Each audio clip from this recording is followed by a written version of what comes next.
दोस्तों मेरे पास ऐसे बहुत से कमेंट्स आए थे जिसमें मेरे से बोला जा रहा था कि सर डेक्सोरेंज सिरप का रिव्यू करिए। डेक्सोरेंज सिरप के बारे में पूरी जानकारी दीजिए। कैसे इसे लेना होता है, क्या इसे बच्चों को दे सकते हैं और क्या इसे पुरुष यूज कर सकते हैं कि नहीं कर सकते हैं, या सिर्फ ये महिलाओं के लिए ही है। ऐसे बहुत सारे कमेंट्स आए थे। दोस्तों आज मैं आप लोगों को डेक्सोरेंज सिरप के बारे में ही बताऊंगा और डेक्सोरेंज सिरप को कैसे लेना होता है ये भी बताऊंगा, और इसे पुरुष और बच्चे ले सकते हैं कि नहीं ले सकते ये भी बताऊंगा। तो अगर आप इस चैनल पर नए हो तो वीडियो कर लो लाइक, चैनल को कर लो सब्सक्राइब और बेल आइकन के बटन को प्रेस करके नोटिफिकेशन बेल को ऑल जरूर कर दें, ताकि जब भी मैं कोई नई वीडियो अपलोड करूं मेडिसिन से रिलेटेड तो वो आप तक नोटिफिकेशन के द्वारा जल्द पहुंच जाए। तो चलिए देर ना करके हम वीडियो को शुरू करते हैं। डेक्सोरेंज सिरप एक बहुत ही लोकप्रिय और बहुत ही चर्चित दवा है। आप लोगों में से कई लोग इसे जानते होंगे या फिर कभी ना कभी इसका नाम जरूर सुना होगा। यह सिरप डॉक्टर द्वारा सबसे ज्यादा लिखे जाने वाले दवाओं में से एक है और ये बिना प्रिस्क्रिप्शन के आपको मेडिकल स्टोर पे बहुत ही आसानी से मिल जाएगा। ये जो सिरप है 200 ml की पैकिंग में आता है और इस 200 ml की पैकिंग का जो प्राइस है वो है 174 रुपये, यानी 174 रुपीज ओनली। कंपनी इसे बनाती है फ्रेंको फार्मास्यूटिकल्स और कॉम्पोजिशन इसके अंदर होता है, इसमें होता है iron, folic acid and vitamin B 12। ये जो दवा है ये शरीर के लिए बहुत ही फायदेमंद होता है। अब मैं आपको बताता हूँ कि ये किन किन प्रॉब्लम्स में आप यूज कर सकते हो। किसी के शरीर में खून की बहुत ज़्यादा कमी हो गई हो तो खून की कमी को पूरा करने के लिए, यानी कि एनीमिया की प्रॉब्लम को ठीक करने के लिए इसे इस्तेमाल किया जाता है। या फिर किसी के शरीर में बहुत ज़्यादा कमजोरी हो, थकावट महसूस होती हो, ऐसी कंडीशन में इसे दिया जाता है। या फिर किसी महिला का पीरियड समय पे ना आता हो, पीरियड बहुत कम आता हो, ऐसी कंडीशन में भी इसे रिकमेंड किया जाता है। या फिर विटामिन बी 12 की कमी हो गई है तो विटामिन बी 12 की कमी को पूरा करने के लिए भी यूज किया जाता है।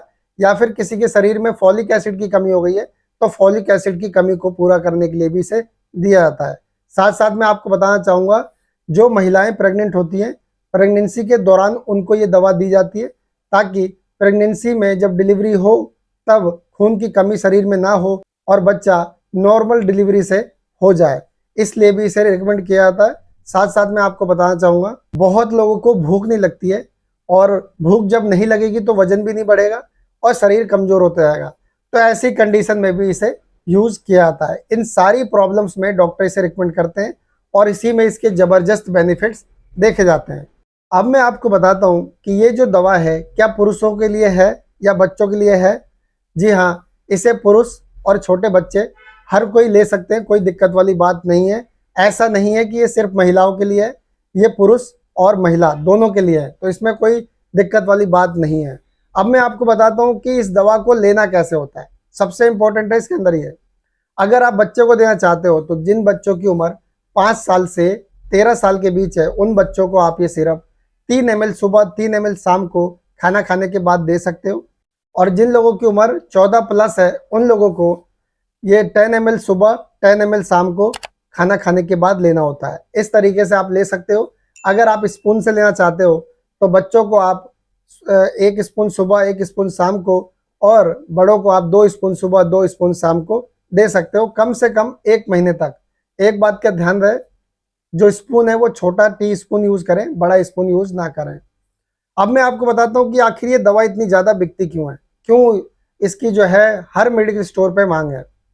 देखो ये जो सिरप है ना, इसके एक सिरप के बहुत सारे काम है और ये बहुत ही पुरानी सिरप है।